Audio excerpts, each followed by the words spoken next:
Hi, everybody. It's time for the Jerry Hinkle program. The reason why so many people hate Mondays. The best part about this Monday is that it's not yesterday. We had a heck of it was Mother's Day, which is a happy occasion usually. But they had quite a bit of snow out west here and had a couple of tornadoes and some tornadic activity. A tornado caused tremendous devastation in in the town of Delmont, which is uh, somewhere south of here. I'm not that familiar with the geography of this part of the state so much, but it seemed to me it's next to Tripp. I've never actually been in Delmont itself, but I have been in Tripp. They have a wonderful grocery store, Bowie Foods. You ought to try it sometime. It kind of reminds me of the Piggly Wiggly back home. Yeah, well, in Highmore, which uh, the Piggly Wiggly, that's local slang. That's Hollibird slang for affiliated food stores. Uh, well, I think it's well, it used to be Velchex. It's Smashix now. So much is going on back home, and all kinds of buying and selling, and trading and giving away. Um, I also got some McDonald's coffee. I don't know if I showed you this, the popcorn that I won for knowing uh, that they had a reverse scavenger hunt, the Convention and Visitors Bureau, and I got this for knowing what John Philip Sousa picture looked like in the Corn Palace. That's the only part of it I recognize. They have looks the new lobby of the Corn Palace looks really nice. When they open that up to tourism, I'm going to have to get out there and buy a couple uh, corn dogs and some popcorn balls and some of the other wonderful corn products. I just love corn, and corn loves me, obviously. Well, someone has to. And okay, and also we're brought to you by McDonald's Coffee. I had breakfast at the McDonald's this morning because I might tell you, well, it's Monday. How bad could it be? Excuse me, I just had to have some liquid refreshment there. Oh, good night. So much to talk about. We could start our show here if we're not careful, but I'll try to keep it down to the bare minimum. A lot of folks. There was some excitement and there were some groans about the presidential visit to Watertown. It's always good when the president of the United States comes to see your part of the country. And yes, uh, not everyone voted for President Obama, but that doesn't really matter. He still was, he managed to convince 50% plus one of the electoral college to vote him in somehow. So he he is the only president we have, and so we have to give him that much respect. It's only right. I mean, after all, uh, when those of the liberal persuasion uh, treat a Republican badly, which they do a lot. So those of y'all who are on the right side, you got to show, you got to make the first step. You got to, when do like the elder Bush and Barbara, George Bush and Barbara, when they lost their election, they were very gracious, and they showed Bill and Hillary all around the White House and different things like that. Not a whole lot of people can be that gracious. So you follow their example. You treat the current president real extra special good, and that way you'll be the bigger person when a Republican gets elected and the liberals treat him like dog crap. You know. The Bible says that if you go out of your way to be nice to people, it's like heaping hot coals on them. I think the Apostle Paul told the Ephesians that, or something like that. I'll have to look that up, and I'll give you that verse in the comments later on, as soon as I find it. But yes, that's true. A lot of people would rather heap the hot coals on directly, but it's a whole lot more satisfying. I have found that if you just kind of distance yourself, you let God take care of it. And so, yes, there are areas which I do not agree with the current president on. There's some things that I am severely wary of, and yet he is the president. So I'm glad that he came to South Dakota, and I'm glad that other people are glad. And if you're not, shame on you. We're Americans. We can rise above that. I mean, at least I think we can. Okay, well, enough of that. We all know how I feel about that. My niece, Brittany, who was just not too long ago turned 18, I believe it was. She was born in 97, and so she's 18.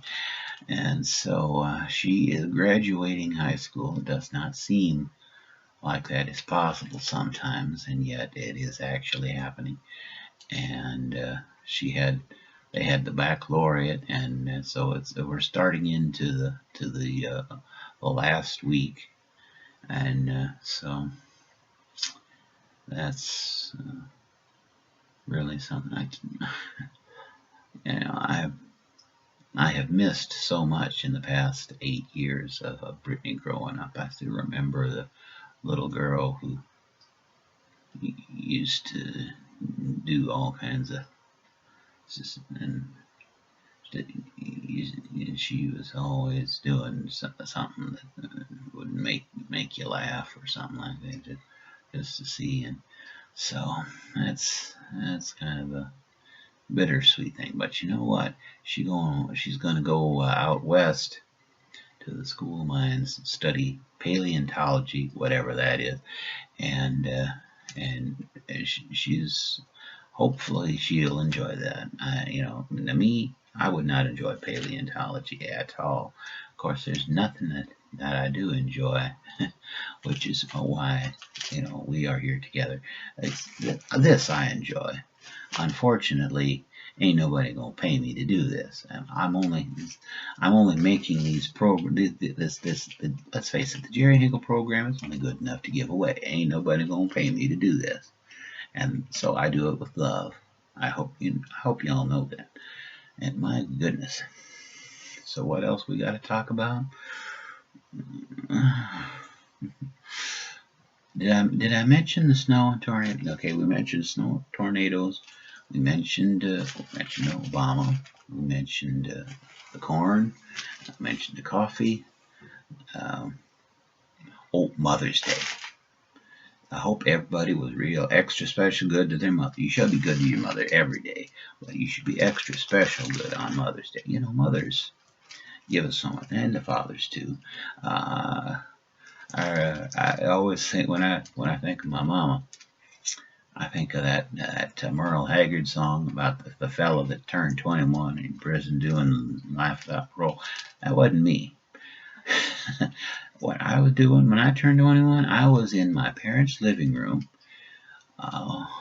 watching the Democratic National Convention when Ma Richards says, "Poor George, he can't have it.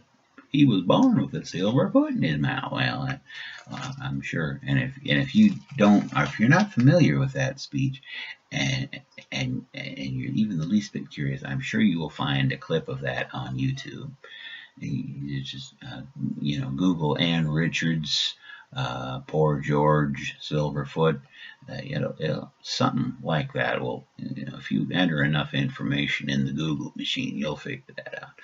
And it was a pretty good speech back then, I thought, when she was, but not too.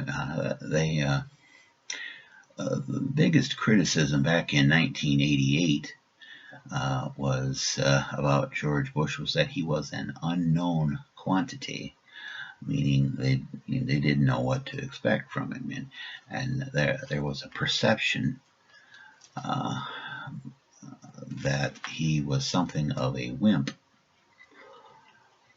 which well, compared to big tough talking Ron Reagan, anybody would look like a wimp. I mean, we had. He was tough talking. He was, but he talked like Rambo, but we'll not talk about that. I see. I just about fell into that trap about trashing poor old Ron Reagan. And the poor fella, he's dead. He can't defend himself. So I'm just gonna rise above that and show respect to Ronald Reagan. I'm just gonna say, and as far as that goes, the first President Bush, when he made some mistakes, he's human. He kept his hands off the interns, and so at least I think he did. So he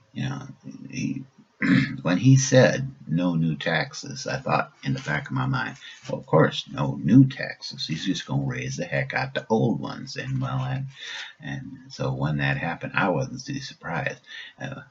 There are some people acted like he shot the Pope when he did that, but like I say, ain't no president is perfect. I think the only perfect president we had was David Rice Atkinson. Yeah, that's the guy. And if you really want to know more about David Rice Atkinson, you just make a little notation, and I will talk more about that next week. But I think he was my favorite president, to tell you the truth, because he was honest. And well, and if you want to know more, you just write a little notation, comment on the episode, and I will talk more. If just one person wants to know, well, that's what we'll do. I noticed already here we're coming up on 13 minutes, which is unlucky for some, and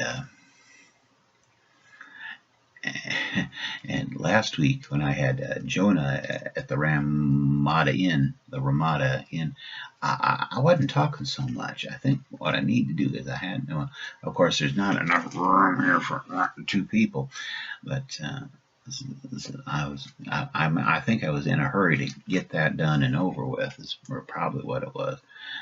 And Jonah Sturgeon Productions, another sponsor of the program, I'm going to include a link to his, and of course, Cancer Fight Club, a really big sponsor, and Jenny is well pleased with how well things are going.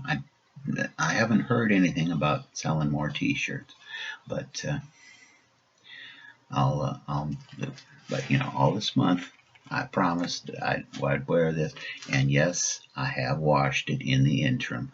Y'all can smell it if you. Well, of course you can't. This is not smell-o-vision. Well, the show stinks, I know, but it's not because of the shirt. And it's because I haven't shaved, which I just noticed halfway into the episode. So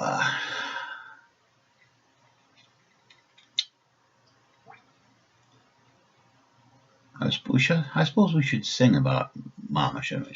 The first thing I remember knowing was a lonesome whistle blowing in a young man's dream. I don't know the rest of that song. I turned 21 in prison, doing life without and well, guess what? Someone could steer me right, and we all know who that is. That was Mama. She, you'll notice all three of her children never went to prison, and I don't know what my brothers did when they turned 21. I know there was no Democrat National Convention for them to watch, but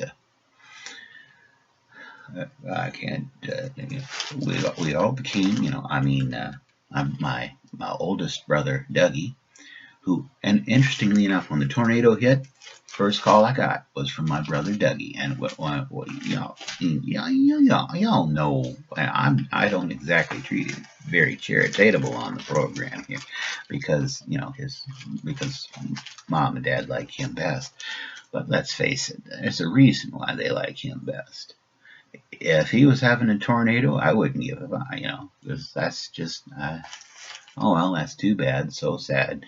And but, but Dougie, he is the deputy state fire marshal. You think about that. That's a pretty important job, because you got the state fire marshal, very important position, and then right under him is my brother Dougie.